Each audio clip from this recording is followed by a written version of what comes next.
कल सुबह से मेरी तबीयत बहुत ज्यादा खराब थी। मैं अपने आप को माँ हिंदी का बेटा मानता हूँ और जो सम्मान मेरे मन में मातृभूमि के लिए है, माँ के लिए है, वही मातृभाषा के लिए भी है।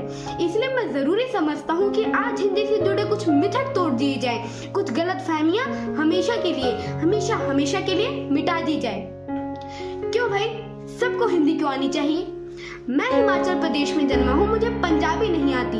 मैंने गुरुदेव रविंद्रनाथ टैगोर की गीतांजलि का हिंदी अनुवाद पढ़ा है, शरद चंद्र को भी हिंदी में पढ़ा है। मुझे तमिल भी नहीं आती, तेलुगु भी नहीं आती, कन्नड़ और असमिया भी नहीं आती। तो मैं ये उम्मीद क्यों करूँ कि पूरे देश को मेरी भाषा आए।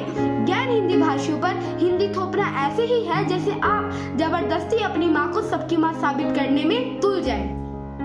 इसमें तो आपकी माँ का ही अनादर है। अगर मैंने गोपाल भट्ट को नहीं पढ़ा, हिरन भट्टाचार्य, केशव महंता, राधा मोहन गणनायक, आनंद पटनायक, मैंने किसी को नहीं पढ़ा क्योंकि भाषा की दीवार आड़े आ गई, तो मैं ये मांग कैसे कर सकता हूँ कि मेरे तेलुगु, असमिया और उड़िया भाई बहन तुलसीदास को पढ़े, नरोत्तम दास निराला, महादेवी वर्मा और दिनकर को पढ़े? ये तो गलत होगा ना। एक सच्चा हिंदुस्तानी होने के लिए हिंदी आए ना आए, हिंदुस्तानियत आनी चाहिए, वसुधैव कुटुंबकम का आदर्श आना चाहिए, सर्वे भवन्तु सुखिनः की भावना आनी चाहिए और मातृभाषा आनी चाहिए। ये बिल्कुल जरूरी नहीं कि वो मातृभाषा हिंदी ही हो। एक कड़वा सच बता देता हूँ, अगर आप अपनी मातृभाषा से टूट गए तो आप में और डोर से टूटी पतंग में कोई ज्यादा फर्क नहीं रह जाएगा, दोनों का पतन निश्चित है। हिंदी में उर्दू मिलना गलत है, चलिए मान लिया गलत तो है, लेकिन ये गलत शब्द अभी जो मैंने बोला ये भी तो उर्दू का है। और डिटेल में जाएंगे तो पता चलेगा कि ये फारसी का शब्द है। आज हिंदी और उर्दू में फर्क समझ लीजिए, ये दो अलग अलग भाषाएं नहीं है, एक ही भाषा है, फर्क बस लिपि का है। आम बोलचाल भाषा को अगर देवनागरी में लिख दिया जाए तो हिंदी, अरबी में लिख दिया जाए तो उर्दू, दूसरा कोई अंतर नहीं है। हिंदी में अरबी और फारसी के कितने शब्द हैं, अगर गिनने पे आ गए तो दिन नहीं महीने निकल जाएंगे। चलिए कुछ गिनवा देता हूँ।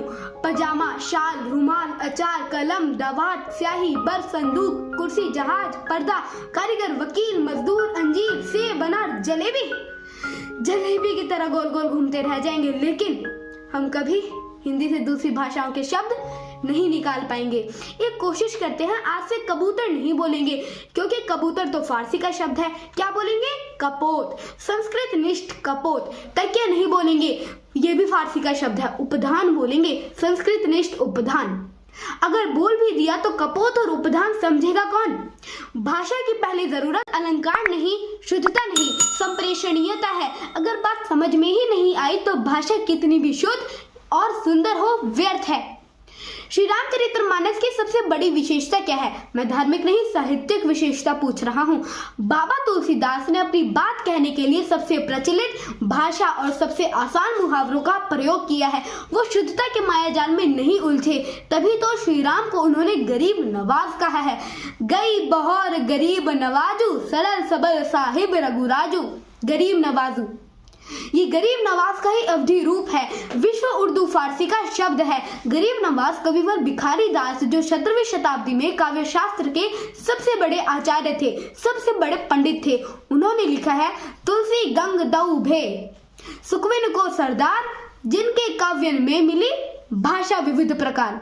यानी अच्छे कवियों के सरदार श्री तुलसीदास और कवि गंग है क्योंकि उनकी भाषाओं में अनेक भाषाओं के शब्द पाए जाते हैं। तो हिंदी में अलग अलग भाषाओं के शब्द सिर्फ यही सिद्ध करते हैं कि हमारी माँ हिंदी का हृदय कितना विशाल है, कैसे सबको अपना लेती है, किसी से कोई द्वेष नहीं रखती। तो हम माँ हिंदी की संतानें, हमारा दिल इतना छोटा क्यों है कि हमें हिंदी और उर्दू के बीच में एक विभाजन की रेखा खींचनी पड़ रही है। एक साधारण सी बात कहता हूँ, ध्यान से सुनिएगा। कल सुबह से मेरी तबीयत खराब थी, शाम को घर लौटा, अपने कमरे में गया, बिस्तर लगा हुआ था, तकिया लेके चादर ओढ़ के सो गया। ये जो मैंने अभी अभी बोला ये कौन सी भाषा है? हिंदी है ना। अब गिनिए इन साधारण सी दो पंक्तियों में अरबी और फारसी के कितने शब्द हैं। सुबह, तबीयत खराब, शाम, घर, कमरा, बिस्तर, तकिया, चादर, ये सब कुछ अरबी और फारसी है। उर्दू है तो इसमें हिंदी कहाँ है? हिंदी है, ये दोनों पंक्तियां हिंदी ही है। हिंदी इसी मिली जुली भाषा का नाम है जो पिछले 400 सालों से अलग अलग भाषाओं के प्रभाव से विकसित हुई है। उर्दू किसी बाबर, हुमायूं, जहांगीर और अकबर की बपौती नहीं, ये मेरी और आपकी भाषा है। कुछ लोग समझते हैं कि उर्दू पाकिस्तान की भाषा है इसलिए हमें नहीं बोलनी चाहिए। देखिए, पाकिस्तान तो कश्मीर पर भी अपना हक जताता है, हमने मान लिया क्या? तो उर्दू पर पाकिस्तान का हक क्यों मान ले? हमारे बाप दादा उर्दू बोलते थे, कुछ तो लिखते पढ़ते भी उर्दू में ही थे, क्योंकि कोर्ट कचहरी की जुबान यही थी। जो हमारे बाप दादा से हमें मिली है वो हमारी वसीयत है, उसे संभाल के रखना हमारा कर्तव्य भी है और हमारा अधिकार भी। हिंदी और उर्दू को बांटने की जिद छोड़ देते हैं। फूल से सुगंध, नदिया से धारा और हिंदी से अगर उर्दू बट के अलग हो गई तो बचेगा क्या?